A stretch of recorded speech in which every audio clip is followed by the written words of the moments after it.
ओठवा गुलाब वाली कली लगता, अखिया तोहार मन चली लगता।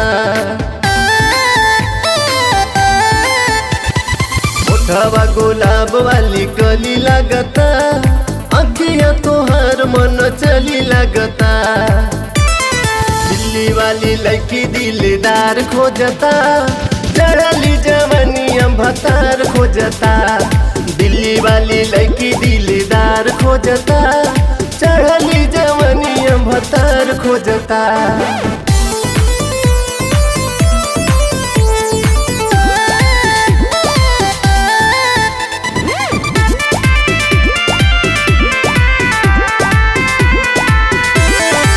पातर कमरिया से करेलू जादू, काहे तू लइकन के कैलू बेकाबू।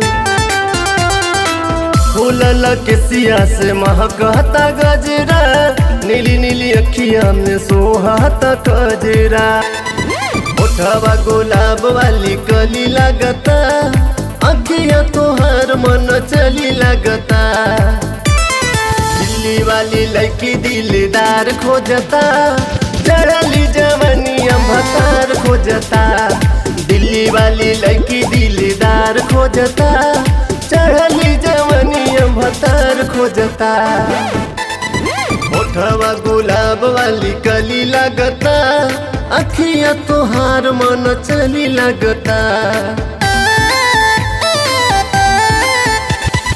ओठवा गुलाब वाली कली लगता, अखिया तोहार मन चली लगता।